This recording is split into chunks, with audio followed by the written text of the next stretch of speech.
जय श्री कृष्ण दोस्तों। अध्याय 1 में हमने देखा था धृतराष्ट्र अपने सचिव से युद्ध मैदान का हालचाल पूछ रहा है और उसका सचिव संजय आध्यात्मिक दृष्टि से उसे युद्ध मैदान में जो हो रहा है उसे बता रहा है। दुर्योधन अपनी और विपक्षी सेना की कभी तुलना करता है, कभी अपने बड़े सेनापतियों की व्याख्या देता है, कभी विपक्षी दल के बड़े योद्धाओं का व्याख्यान करता है, कभी दुर्योधन पांडवों के शंखनाद से घबरा जाता है, कभी भीष्म के शंखनाद से उसे सुकून मिलता है। आगे अर्जुन यह युद्ध मैदान में अपने रथ को बीच मैदान में विपक्षी सेना के पास यह देखने के लिए जाता है कि कौन कौन उसके विपक्ष में खड़े हैं। तब वह वहाँ अपने ही गुरुओं, पुत्रों, पौत्रों और रिश्तेदारों को देखता है और करुणा से भर जाता है। उसके मन में मोह जाग जाता है और वह अपना गांडीव धनुष त्याग देता है और रथ पर बैठ जाता है। अब अर्जुन की स्थिति ऐसी हो गई है कि वह अब बिना मार्गदर्शन के कुछ नहीं कर सकता। यह वही बिंदु है जहाँ से अध्याय 2 सांख्य योग की शुरुआत होती है और श्री कृष्ण का उपदेश शुरू होता है। सांख्य योग में कुल 72 श्लोक हैं जिनका अध्ययन हम अब करेंगे। अध्याय 2 का पहला श्लोक इस प्रकार से है। संजय उवाच तम तथा कृप्यावशिष्टं श्रुपूर्ण कुलेक्षणं विषीदन्त मिदं वाक्यवाच मधुसूदन। संजय ने कहा, करुणा से व्याप्त शोकयुक्त अश्रुपूरित नेत्रों वाले अर्जुन को देखकर मधुसूदन कृष्ण ने ये शब्द कहे। भौतिक पदार्थों के प्रति करुणा, शोक तथा अश्रु ये सब असली आत्मा को न जानने के लक्षण हैं। शाश्वत आत्मा के प्रति करुणा ही आत्म सत्कार है। इस श्लोक में मधुसूदन का महत्वपूर्ण है। कृष्ण ने मधु नामक असुर का वध किया था और अब अर्जुन चाह रहा है कि कृष्ण उस अज्ञान रूपी असुर का वध करे जिसने उसे कर्तव्य से विमुख कर दिया है। यह कोई नहीं जानता कि करुणा का प्रयोग कहाँ होना चाहिए। डूबते हुए मनुष्य के वस्त्रों के लिए करुणा महत्वपूर्ण होगी। अज्ञान सागर में गिरे हुए मनुष्य को केवल उसके बाहरी पहनावे अर्थात स्थूल शरीर की रक्षा करके नहीं बचाया जा सकता। जो इसे नहीं जानता और बाहरी पहनावे के लिए शोक करता है वह शूद्र कहलाता है, अर्थात वह वृथा ही शोक करता है। अर्जुन तो क्षत्रिय था, अतः उसने ऐसे आचरण की आशा नहीं थी। किंतु भगवान कृष्ण अज्ञानी पुरुष के शोक को विनष्ट कर सकते हैं और इसी उद्देश्य से उन्होंने भगवत गीता का उपदेश दिया। यह अध्याय हमें भौतिक शरीर तथा आत्मा के विश्लेषिक अध्ययन द्वारा आत्म साक्षात्कार का उपदेश देता है, जिसकी व्याख्या परम अधिकारी भगवान श्री कृष्ण द्वारा की गई है। यह साक्षात्कार तभी संभव है जब मनुष्य निष्काम भाव से कर्म करे और आत्मबोध को प्राप्त करे। इस श्लोक से हमें जीवन में संदेश मिलता है, जब मनुष्य मोह, करुणा या कमजोरी में डूब जाता है तब उसकी बुद्धि सही निर्णय लेने में असमर्थ हो जाती है। ऐसे समय में मार्गदर्शन की आवश्यकता होती है। दैनिक जीवन में जब हम अत्यधिक भावुक हो जाते हैं तब हमें किसी विश्वसनीय गुरु या मित्र की स्पष्ट दृष्टि की जरूरत होती है। दूसरे श्लोक में क्या कहा जाता है, आइए देखते हैं दूसरा श्लोक। श्री भगवान वाच कुत्सवा कस्मल मिदम विस्मे समुपस्थितम अनार्यजुष्टम स्वर्गम कीर्तिकरम अर्जुनम।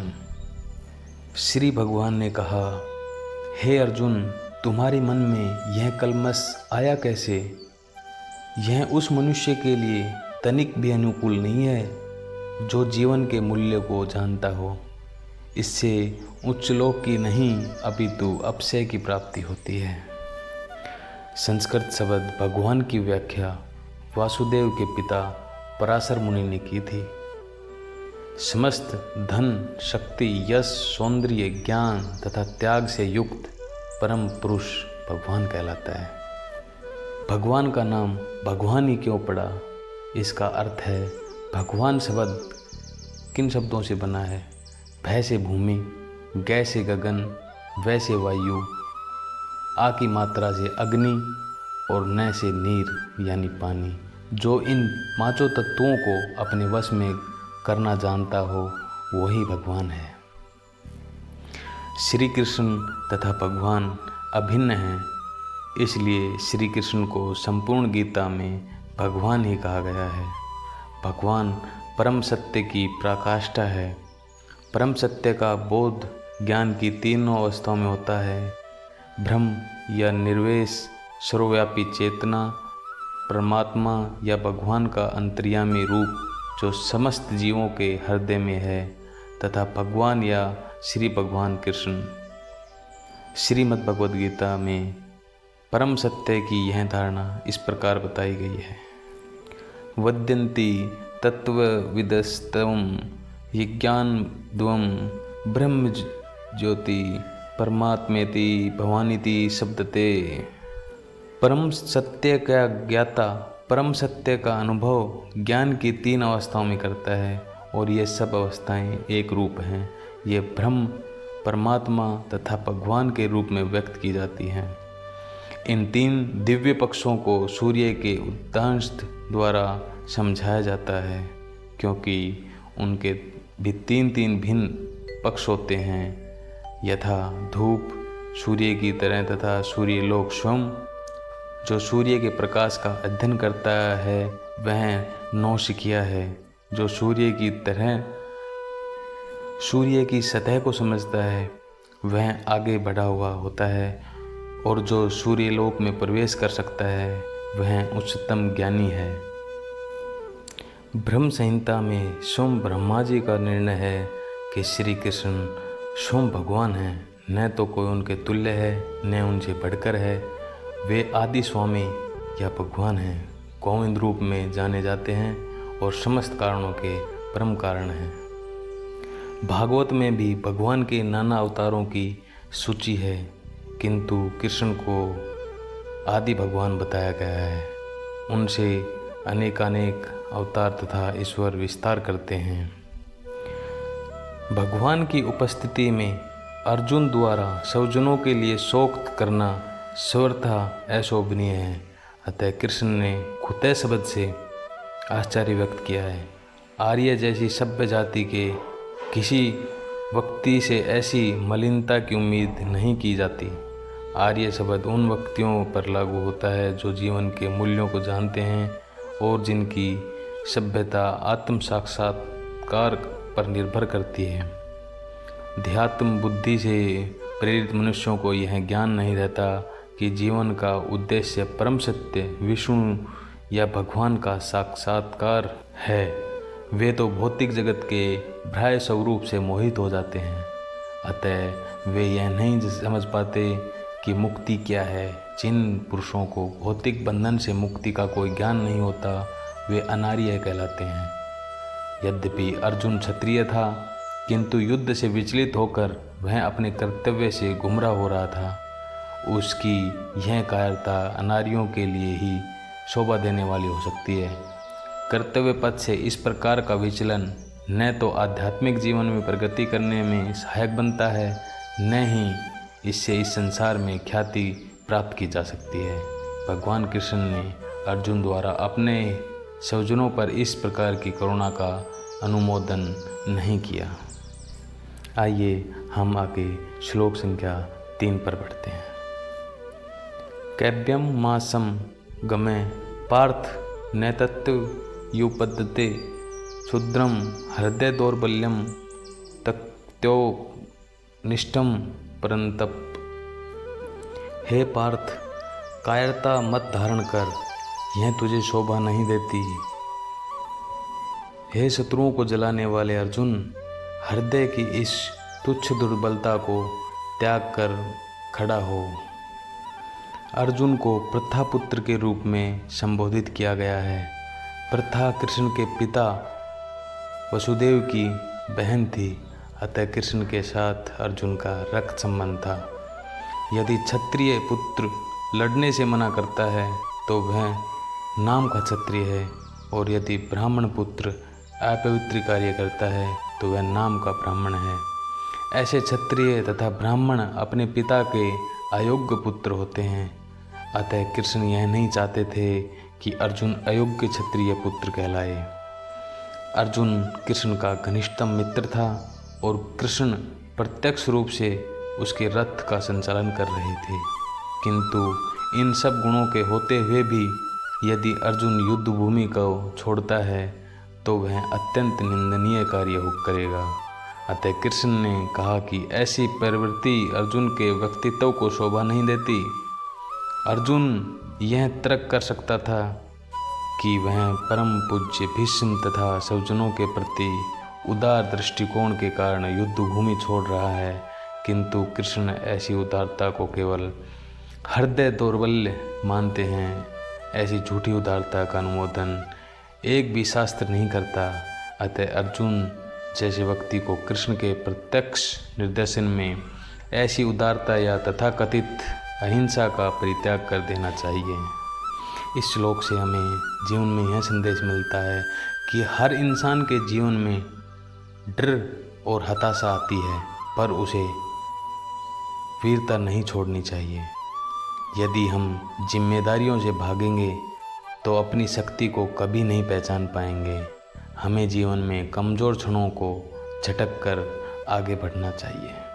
आइए श्लोक नंबर 4 को अध्ययन करते हैं। किस प्रकार से क्या हुआ।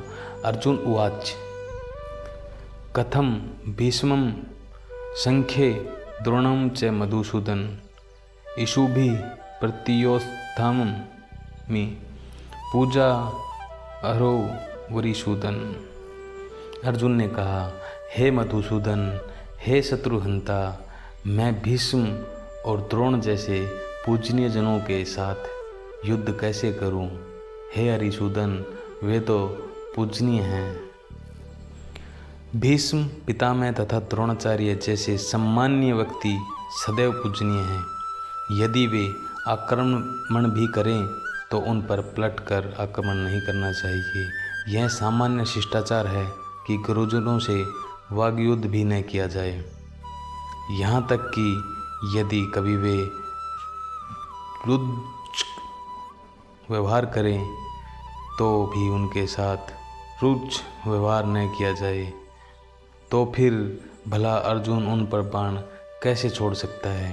क्या अर्जुन कभी अपने पितामह नाना उग्रसेन या अपने आचार्य सांदीपनि मुनि पर हाथ चला सकते थे। अर्जुन ने कृष्ण के समक्ष ये कुछ तर्क प्रस्तुत किए। इस श्लोक से हमें जीवन में क्या संदेश मिलता है वह देखते हैं। जीवन में कई बार कर्तव्य और भावनाओं में टकराव होता है। रिश्तों के मोह में फंसकर हम अपने धर्म और जिम्मेदारियों को भूल जाते हैं। कार्य करते समय हमें यह सोचना चाहिए कि हमारा निर्णय केवल भावुकता पर आधारित न हो, बल्कि धर्म और न्याय के आधार पर हो। आइए श्लोक संख्या 5 में क्या कहा जाता है वो देखते हैं। गुरून् हत्वा ही महानुभावन श्रेयो भोक्तुम भैक्षयम्पिह लोके हत्वानार्थ कामन्तु गुरुनिहैव भोजनीय भोगानु रुधिर प्रगंधान। इन महानुभाव गुरुजनों को मारकर राज्य भोग भोगने से तो भिक्षा मांगकर जीना ही अच्छा है, क्योंकि इनको मारकर जो सुख भोगेंगे वह उनके रक्त से सना होगा। शास्त्रों के अनुसार ऐसा गुरु जो निंद कर्म करे उसमें रत हो और जो विवेक शून्य हो त्याज्य है। दुर्योधन से आर्थिक सहायता लेने के कारण भीष्म तथा द्रोण उसका पक्ष लेने के लिए बाध्य थे। यद्यपि केवल आर्थिक लाभ से ऐसा करना उनके लिए उचित न था। ऐसी दशा में वे आचार्यों का सम्मान खो बैठे थे। किंतु अर्जुन सोचता है कि इतने पर भी वे उनके गुरुजन हैं, अतः उनका वध करके भौतिक लाभों का भोग करने का अर्थ होगा रक्त से सने अवशेषों का भोग। इस श्लोक से हमें जीवन में यह संदेश मिलता है, रिश्तों और कर्तव्य के बीच संतुलन बनाना कठिन है। यदि हम केवल भौतिक सुखों के लिए अपने धर्म और मर्यादा तोड़ेंगे तो वह सुख शांति नहीं देगा। हमें कम साधनों में भी धर्मनिष्ठ रहना चाहिए, बजाय अधर्म से अर्जित ऐश्वर्य के। आगे के श्लोक हम अगले भाग में देखेंगे। जय श्री कृष्ण दोस्तों। अगर वीडियो अच्छी लगी हो तो लाइक और शेयर कर दें। चैनल को सब्सक्राइब करना न भूलें। धन्यवाद।